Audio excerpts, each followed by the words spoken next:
Now, let's start with Pledge of Allegiance. 1,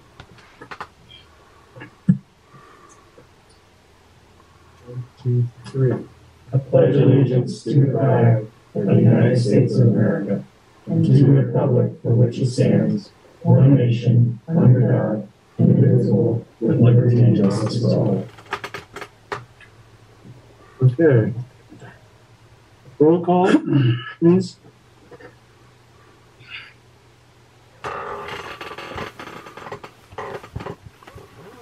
Director Ballantyne? Here. Director Aldred? Here. Director Morgan's here. Director Coleman? Here. Okay. Director Barney? Absent? Okay, so 3 present, 1 remote, and 1 absent. Approval of the agenda. Do I hear a motion? Motion to approve the agenda is presented. Second. Okay. Agenda's approved. Item 4. You need to have the you need to have the roll call vote. Okay. Roll call vote. Director Ballantyne? Yes. Director Allred? Yes. Director Coleman? Aye. Director Morgan's aye. The agenda is approved. Item 2, community announcements and public comments on items not on the agenda. Anybody on mute out there that would like to speak up, share anything with us, please do.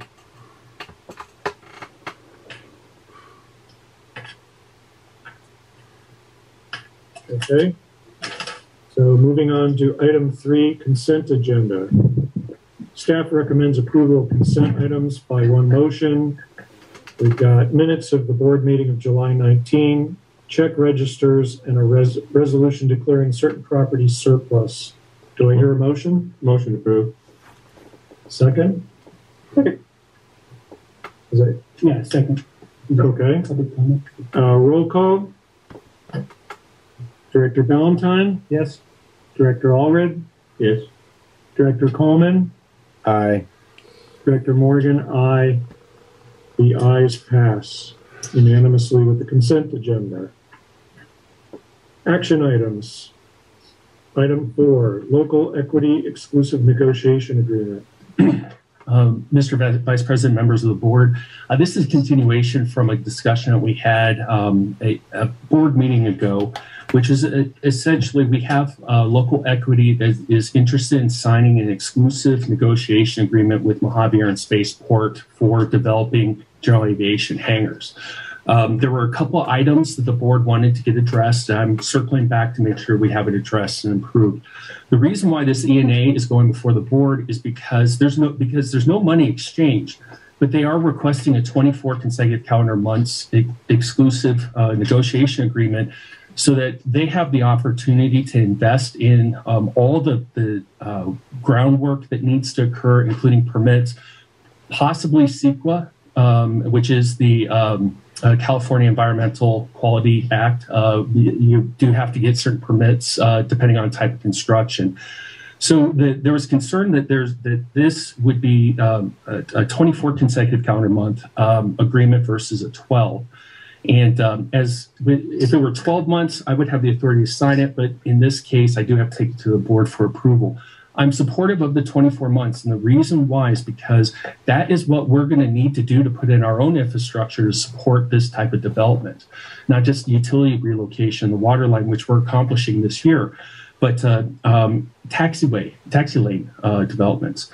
So 2 years is, and by the way, that is just saying, hey, in this period, if we get another interested party, we have the right to run it by them first and see where they're at and see what their take is. We could negotiate with someone else, but only after the first right of refusal of the local equity.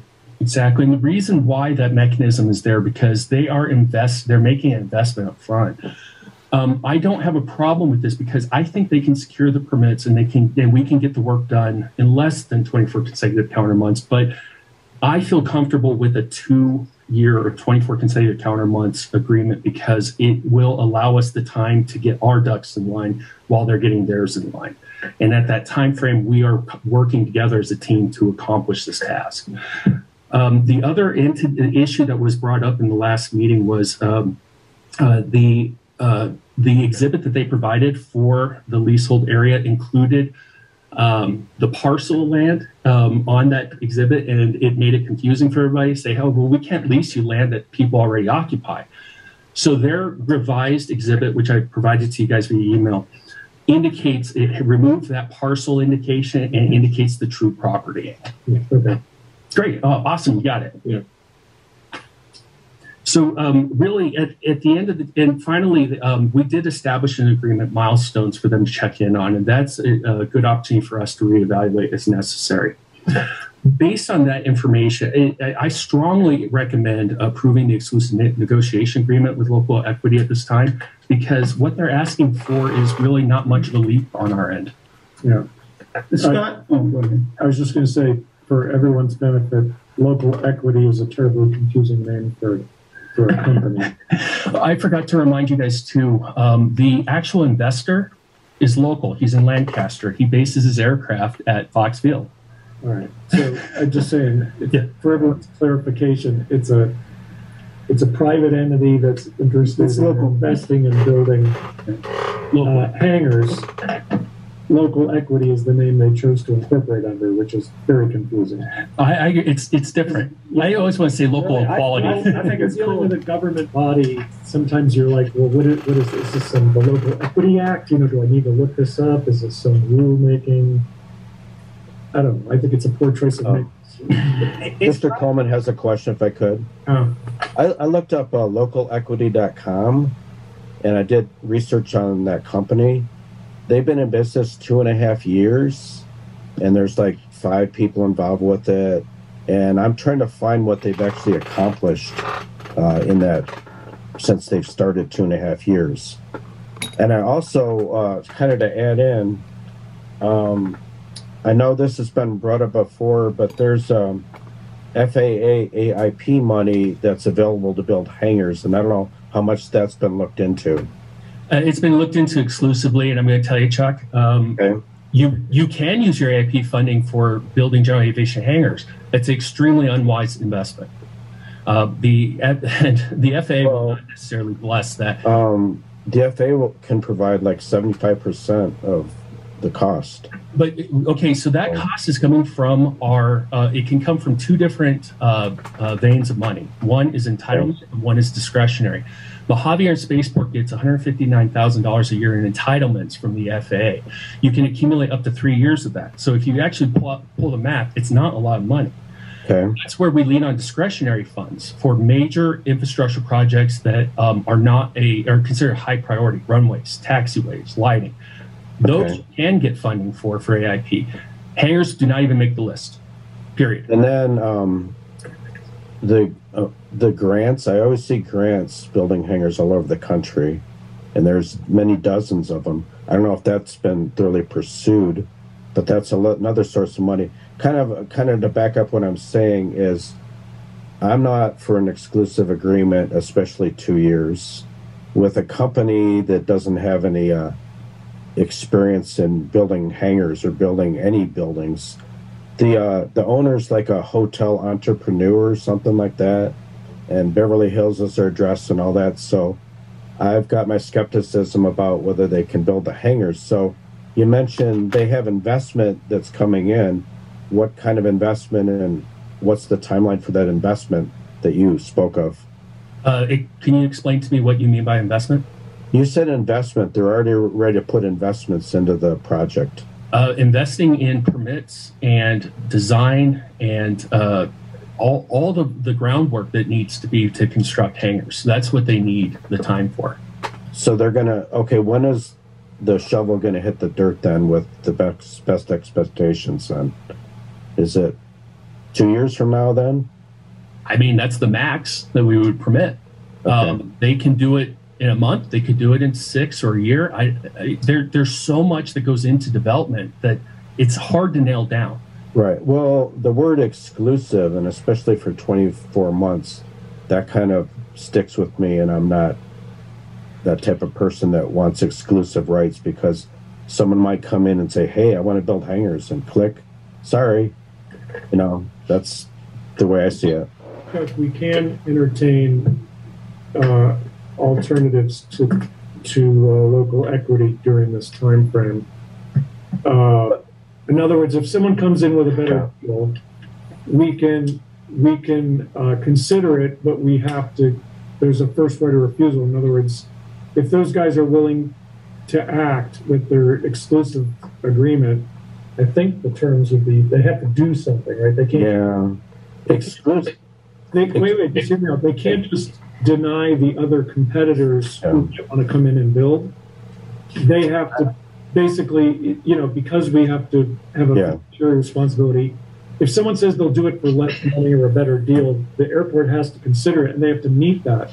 If they're not willing to meet it, we can break the exclusive agreement with them. If they're willing to do as good as the other people, then they can maintain their exclusivity. But that doesn't sound exclusive to me, though. It's kind of exclusive agreements being. It's a letter of intent. It's not a contractual like they are the chosen.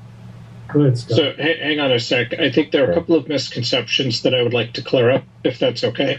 Yeah. Okay. So if you look at Section 1A of the exclusive negotiating agreement, the negotiating period is 12 months. So they have 12 months to do their due diligence to determine if they want to proceed with the project.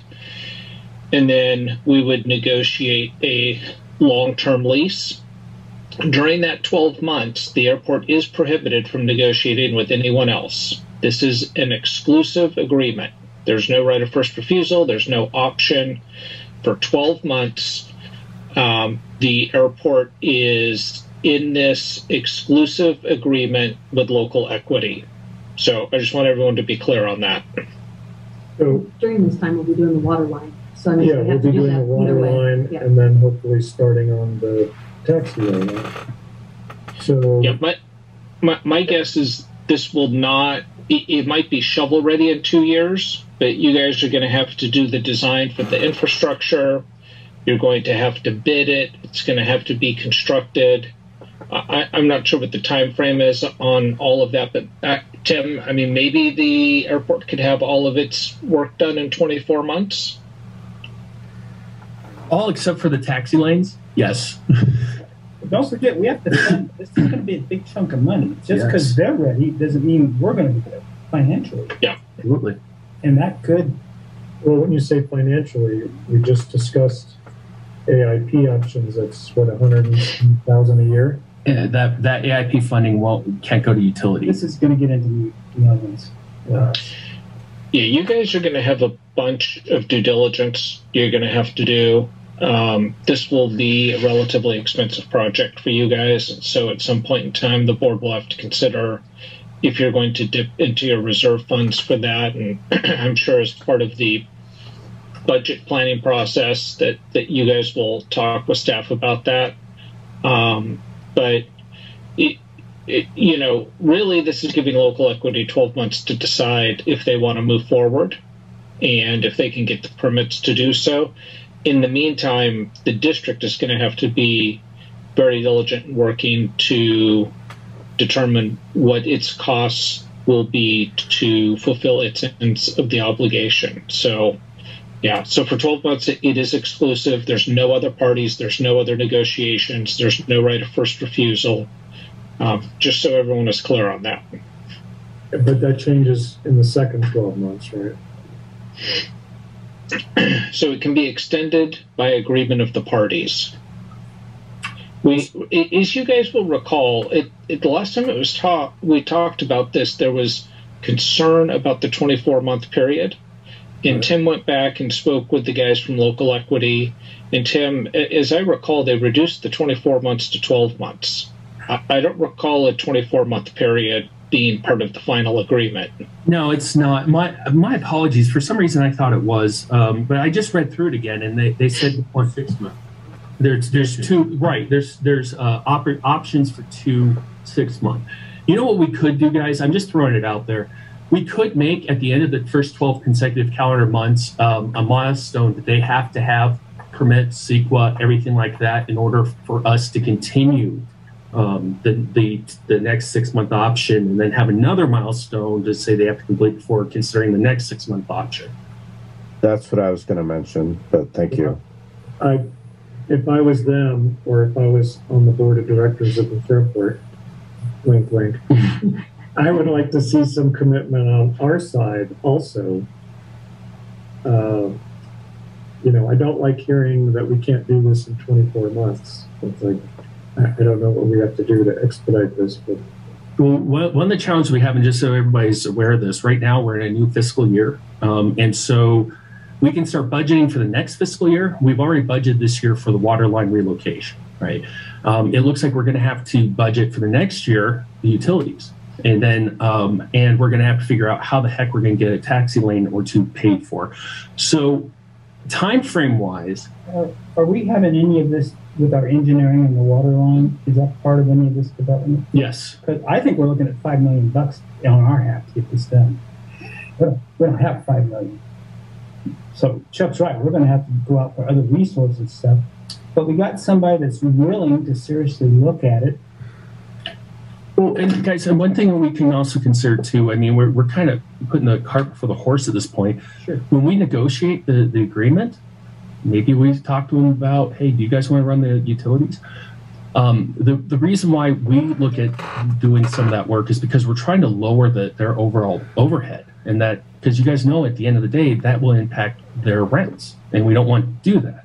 So, but there are some things that we can work with them. And for example, an airport that's close by, when they built hangars, they advised in one instance, okay, the airport should put in the utilities, because if you let the contractor do it, they might not do it correctly. But then I've had other airports say, you know what, we let them put in the utilities if they need them. They know what they need. You know, it just takes the airport out of the equation. Yeah, and much cheaper too. So this is all stuff we can consider in the actual negotiation of the lease. We just have to get ourselves to that point. Yeah, and just in case there's any questions from the board, in Section 2 negotiations under subsection B, planning approvals, it does say that local equity acknowledges that the project requires discretionary approvals and entitlements from the airport and the county. So if the airport in its discretion determines it does not have the funds or the abilities to put in the taxiways or the utilities, then, you know, during the negotiating period, then, you know, we would have to make that decision and we would have to let local equity know.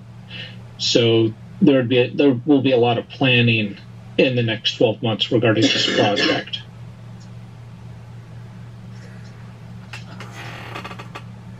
Well, I'm going to make a motion to approve. I second it.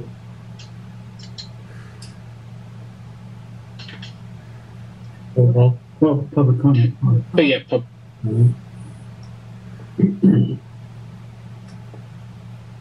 your public comment. Any other director input comments? Okay, roll call vote. Director Valentine. Aye. Director Allred. Aye. Director Coleman. Nay. Director Morgan. Aye. So it passes. Cool. Okay, I would suggest we keep a close eye on local equity, because they haven't performed anything like this, and to get all the permits in place and everything. And yeah, like Mr. Valentine was saying, we might have to invest a lot of money in for the taxiways and infrastructure and everything. So kind of a timeline for, okay, how have you did so far? Like 6 months, a year, whatever. We'll say, how's the progress going? Because I'm skeptical, I guess, in my thinking a company, local equity that started 2.5 years ago, can accomplish something like that. But we got to prove that we can create the infrastructure also. Well, we've got a company that's interested. That's what we wanted. Right. And in a year, we'll know a lot more than we do right now. And they may say no. We may say we don't have the money. It may all work out. somebody that's willing to invest some time and money to look at it. Okay, next agenda item is reports, starting with Director of Operations.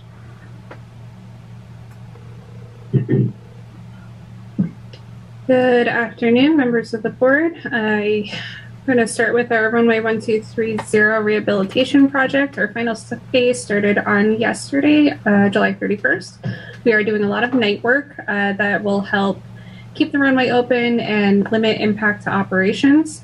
They're finishing their second coat and should be completed.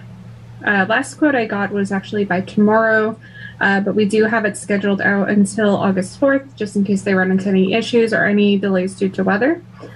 Final inspection is planned for the week of the 7th from myself and Floyd. I need to hammer down a time with him on when we'll be able to get that done. And then we will work with our engineering team for accepting the project. We do have a couple areas that we're monitoring closely that we want to ensure that are meeting our specifications and before we accept the project. We had our RSAT pilot controller forum on July 26th. We had about 12 people in attendance, including myself and our air traffic control supervisor, Gary Mathis.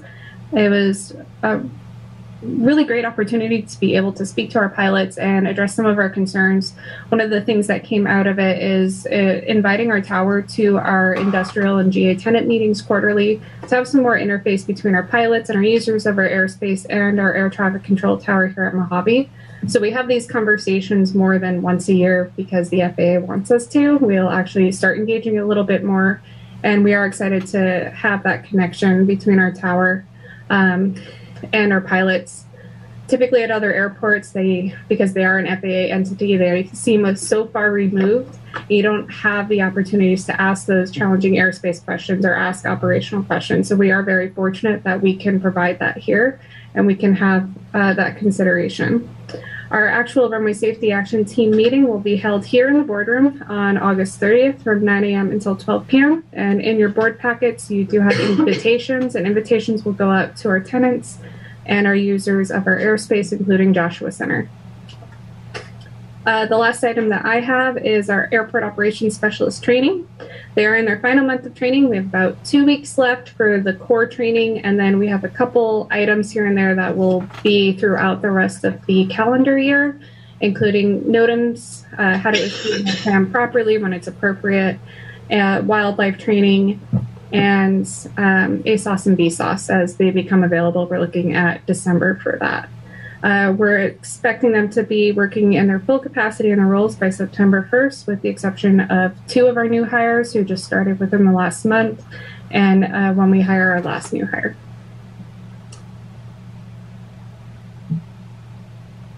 Any questions? Comments? Thank you. It's my turn. Yeah, I'm sorry, guys. I have a quick question. Oh, sure. So you don't have to get up. When they're doing this at night, is tower open? Yes. Who's they? The cleaners. Okay, so they could talk to an aircraft to clear. They talk to the aircraft. They will communicate on common traffic and advise the advising of the plane of the landing. They pull off of the airfield onto the taxiway or off into the infield out of the safety areas, and then they health strike. I had the opportunity to watch them while they were working here prior, and I'm confident in that safety. Okay, so they understand the protocol with aircraft. Okay. Believe it or not, there's only a handful of companies that can really paint on an airfield. You can't take your highway painter guys. I've done this. They use a different type of bead, and so these guys work at airports almost exclusively. And so this is the one occasion where I feel comfortable with them working independently. With my reports, just a real once-over. There's not a lot of crazy things going on. Ariel already explained to you about the runway 1230 rehabilitation status. Taxiway Alpha Electrical, we are still moving forward with the bid process for the lighting, the electrical replacement taxiway Alpha.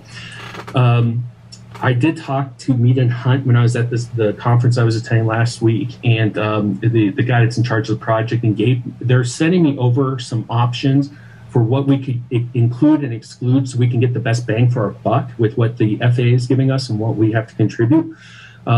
We think we can get everything done except for the signs, which is great because we have a taxiway alpha rehabilitation that's in our near future, so we can cover those costs then. So they're just trying to help us sharpshoot the costs and trying to lower them as much as possible. Did we approve that's about 800,000 short? I think it was originally, wasn't it, the difference between our taxiway alpha between what was estimated and what? Yeah, we're pretty close to what we budgeted for, because the amounts actually came in after the budget and they were much higher so than what they decided on. So what did we budget for? No, I think it was 400,000 for them. Okay. I don't know. And we're about, I'm going from memory, might be 200,000 was what the difference was. Yeah. And so there's going to be some adjustment to what we can do and not do to maybe get it down to fit our budgeted amount. Yeah. Exactly. Yeah. Okay. The Inland Port update, I've spoken to Inland Port last week. They're chugging along. They're working on their permits and their CEQA. So they're moving along. It's just they're really quiet right now because they're doing all the background work. Water main system update. There's not a lot to really update except for the project is scheduled to start the bid progress by August 14th. With the bid scheduled to open by September 7th. That's a water line relocation project. So how that turns out. I'm really curious to see what the bids come in at. Could you clarify about the inland port? What's going on? Yeah, they're going through the process of permitting right now, kind of like what we were just talking. What kind of permitting? Getting the construction permits and environmental addressed. So for what? For construction of the inland port.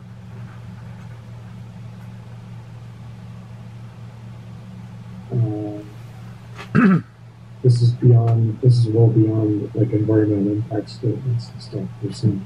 That's part of the process, yeah. Tim, a question about the inland port. Okay. Were they waiting for some grant money to proceed with the inland port? That's kind of the rumor I heard. Yeah, and I've been briefing about this at the board meetings. In the last meeting, I did advise they did not get that Caltrans grant. It went to other entities throughout the state. The impact to them, I mean, they were hoping to get the grant because they could build a larger facility, right? In this case, they're not going to get that grant. Fine, they just have to scale it down in their designs. Mm-hmm. Thank you. Right.